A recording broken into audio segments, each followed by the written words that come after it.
Welcome everybody to another round of World of Tanks subscriber replays. My name as always is Maxwell, and today's first video is from the user Rantador. That's Rantador, and he's driving the Object 416 on an encounter battle, on Ruinberg.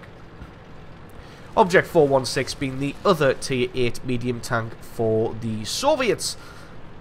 The one that is affectionately nicknamed the Frying Pan, and that's thanks to its turret and gun. This is the one that doesn't have a full 360 degrees freedom of motion for its turret. Judging by the little picture of a tank in the bottom left corner there, it looks like about 180 degrees.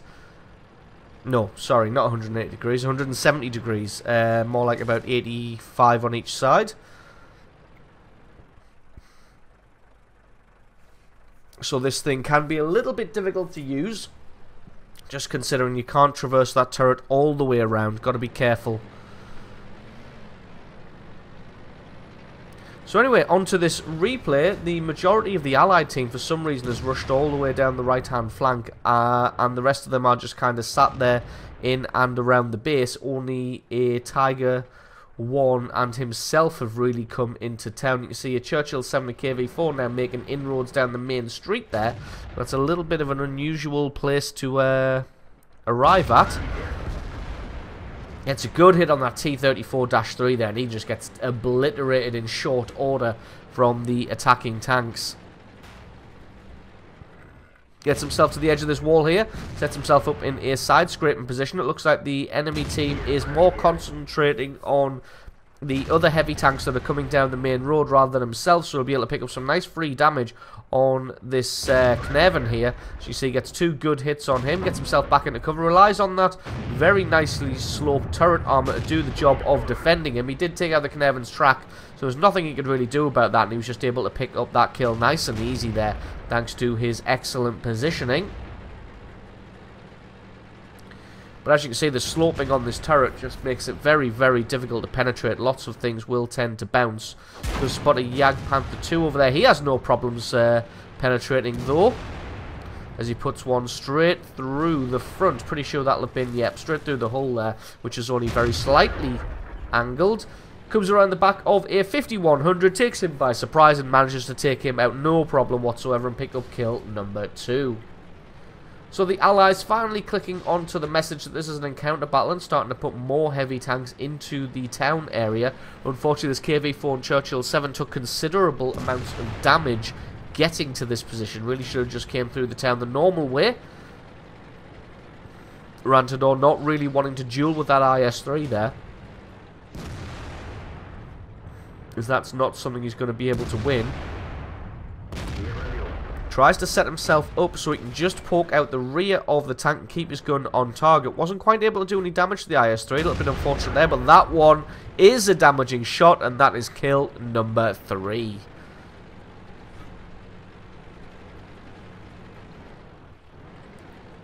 So now he's got a few heavy tanks at his back for support. Spots an IS in front of him. IS has poked himself out to take a shot.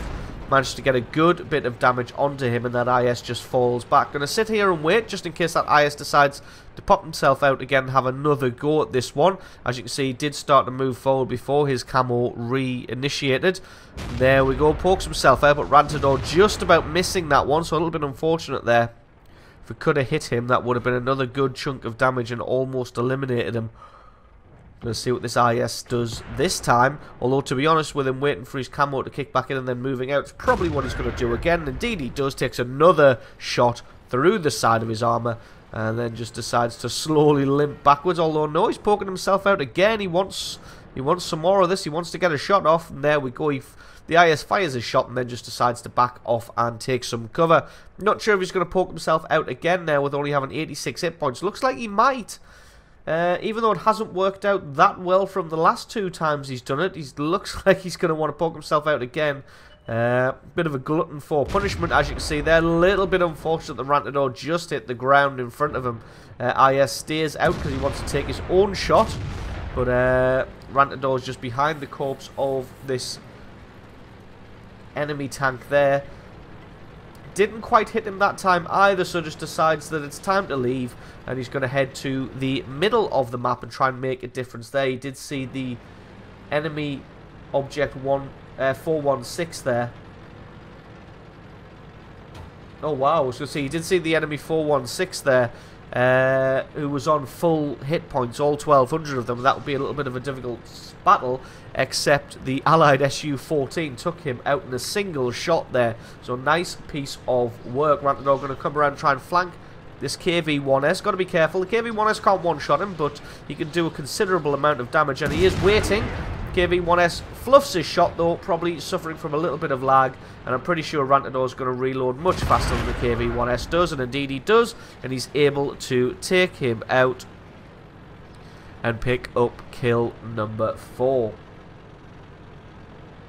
The enemy still does still have an S-51 around here somewhere, another piece of artillery, so Rantador is just going to go off and have a look for him. More than likely, he's just going to be in and around the spawn area here somewhere. Allied team dropping like flies at the moment. That Jagdpanther 2 still in the city there, and actually takes out that KV-4. So that just leaves himself and these 2 artillery pieces. And there we go. Finally spots out the S-51.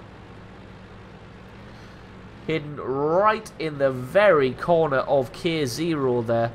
And Rantador just going to try and get a little bit better gun depression by angling his tank.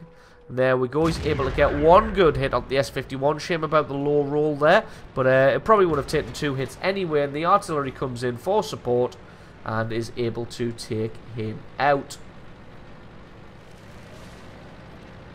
It already looks like that Jagdpanther 2 is doing more work, already taken out the other artillery piece that made a move for the base. Actually, yes, he did. It looks like he's actually made a move towards the artillery, and he's able to take out that M12 as well.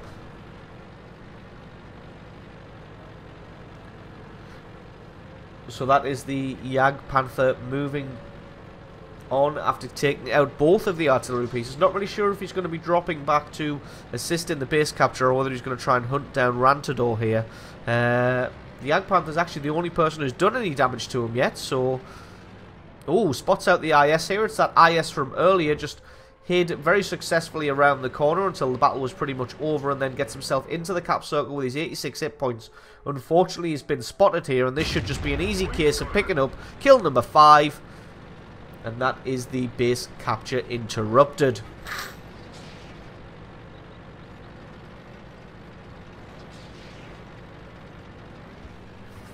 So that just leaves the Jagdpanther 2 and himself. He's asking his teammates how much health the Jagdpanther 2 has.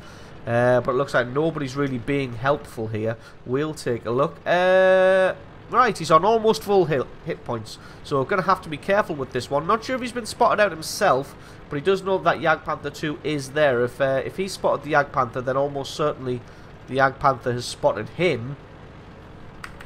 And he's going to take a very long route about this one, so we're going to speed this one up until we get back into the action.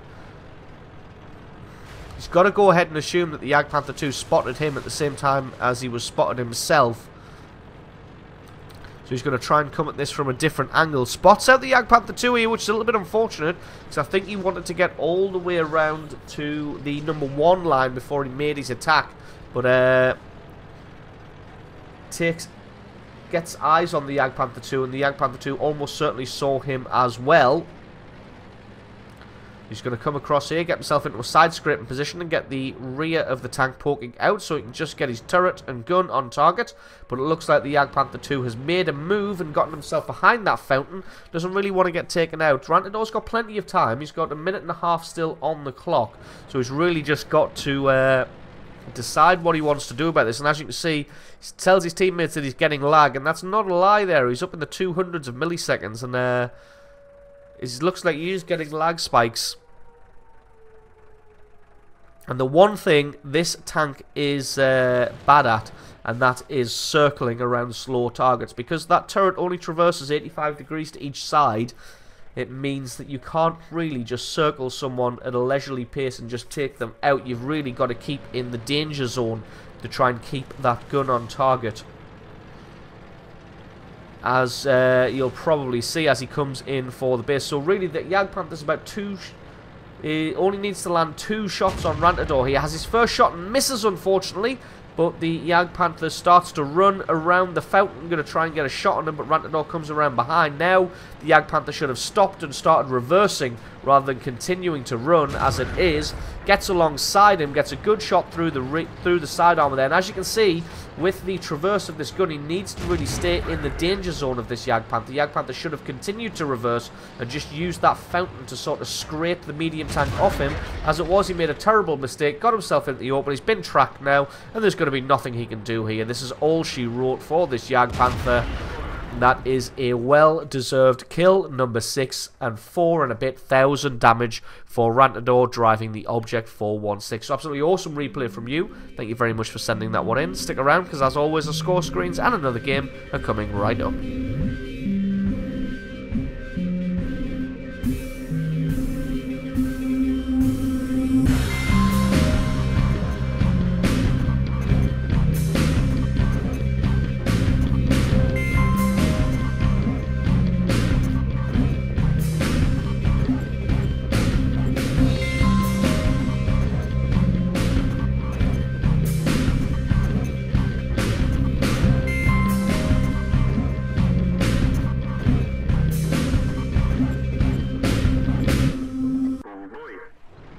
And our second replay of the days from the user Whitebox8X, or that might be WhiteBow-X8X, and he's driving the STI or ST1 depending on your preference on a standard battle on fjords. ST1 being the tier 9 heavy tank for the Russians.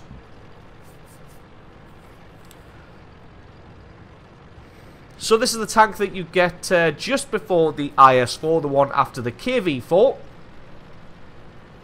And just like its predecessor and successor, it is a bit of a armoured beast. This thing is able to soak up and bounce a considerable amount of damage. Not really sure where Whitebox is looking there, so we'll just have the camera to look at something a little bit prettier as we're driving along.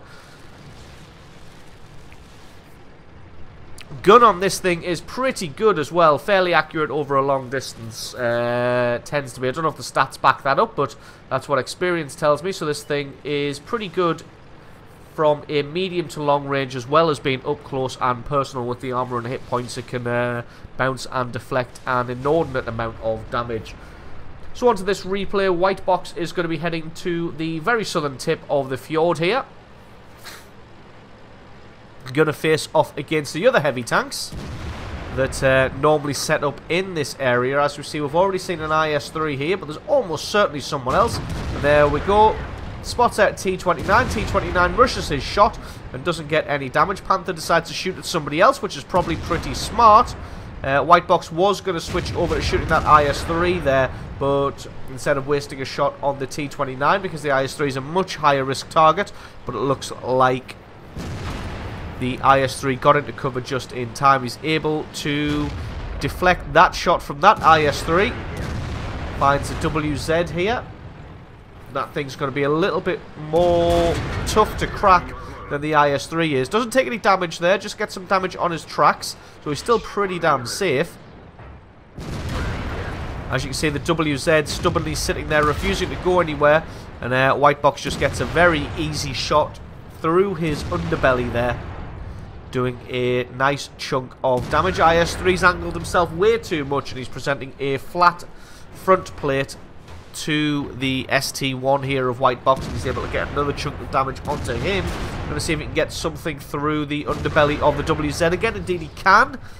He's been hit quite a few times and hasn't taken any damage whatsoever, so doing a good job of just deflecting all the shots here.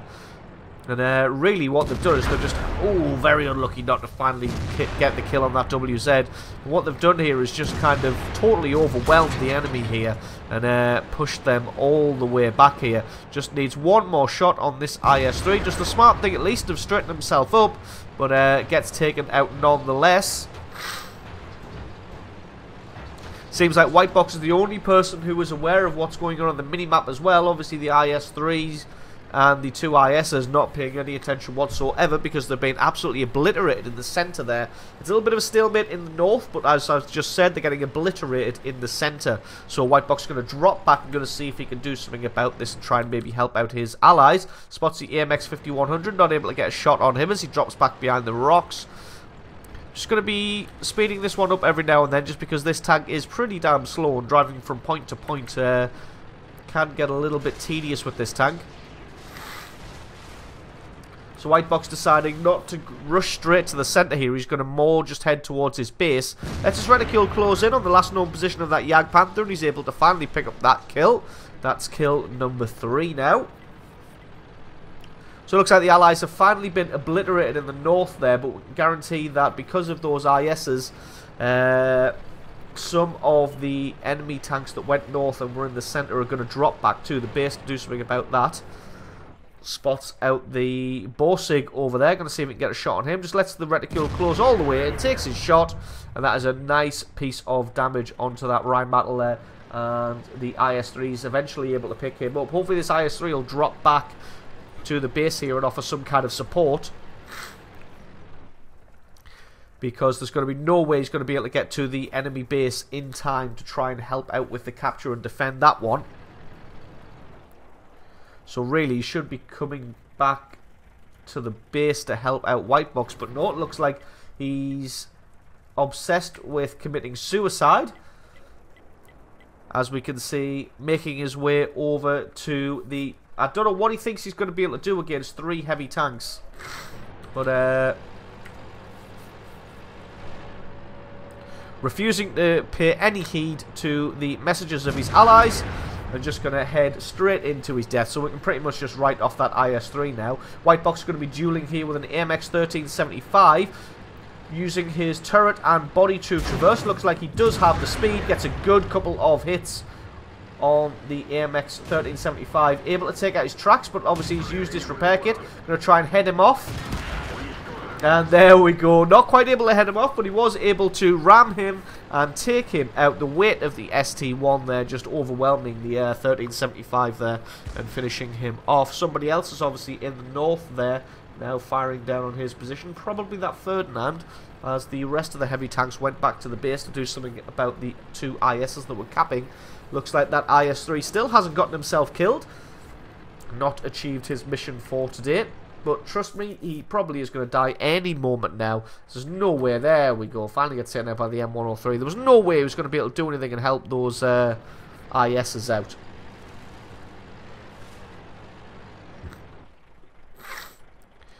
So now White Box just going to set himself up for the impending attack, which he knows is coming. He's got 3 heavy tanks, a 5100, an M103, and an IS-3 to deal with coming from their base. But he's also got that Ferdinand, which was, there we go. I was going to say Ferdinand almost certainly was up in the north there, coming from the airline down. And as we see, he starts a base capture. How many hit points does he have? He's full health. But that doesn't really matter too much, as the cannon of the ST-1 more than powerful enough to just put it through the flat front plate of the Ferdinand. And then he's able to back off while his gun reloads. The only downside to this ST-1 is the long reload that he has on that cannon. I'm going to try and get another shot on that Ferdinand if he is able. Looks like he's not quite. Not really sure if that Ferdinand's going to be able to get any penetrating hits on the ST-1 from this distance. Looks like no. IS-3 sneaks around the side there. But White Box doing a great job of just side-scraping that damage away. And then having his shot and taking out the IS-3. M103 knows the lengthy reload of this ST-1, just to be able to get himself around the corner and take him out. The problem is now, though, that he's reloaded, and it looks like, can't quite see the health of those other tanks. Yep, they're both one shot from death. So it's only the Ferdinand that's got any health, really. What the Ferdinand should be doing now is, well, what he should have started doing when he first took damage is come down here to help his allies. He should have came around the corner because he was 3 shots from death and just kind of blocked in the ST-1 here. Oh, just able to get his reload done in time to take out that M103, but now he's going to be a sitting duck for this AMX 5100, so just decides to manhandle him down the cliff there. Absolutely excellent piece of play. He was just basically just said, fuck you 5100, pushed him down the cliff, then comes around the corner and gets another shot on that Ferdinand there. We'll see the AMX 5100 fall a little bit further down that cliff. There's nothing this Ferdinand can do now. He can't kill him in one shot. Gets a good penetrating hit there, but this is going to be all she wrote, and that is kill number 7. And then we can see that AMX 5100 sitting in his shame in the lake there. There's nothing he's going to be able to do. What really should have happened there in that duel is the Ferdinand should have come round the corner, because as we saw, it took 4 shots from White Box to take him out. So he should have came round the corner to soak up the damage, while the other 3 tanks could have just laid shot after shot into the ST1. But as it was, they decided to all come round one at a time and get killed. So what White Box is doing here now is he's just driving off until he fades back into the fog of war and just make the 5100 think that he's going to maybe just go capture the base. And then he sneaks around this corner here, gets into a side scraping position just in case, spots out the 5100, he's not looking, and that is a easy kill there after the little push down the cliff. An absolutely brilliant game there from White Box 8X. So absolutely excellent stuff, picking up 5,500 points of damage and a monster 8 kills. So thank you very much for sending that replay in. Don't forget, guys, if you've got yourself a good replay, please send that to replay@screenreality.com. Just attach the replay file to the email or send me the link to the What Replay website. If you enjoyed this video, leave me a like or favourite, stick a comment in the comment section below letting me know exactly what you thought, and if you're not already, please consider hitting that subscribe button for more content like this in the future. I've been Maxwell, this has been World of Tanks, and I will catch you guys next time.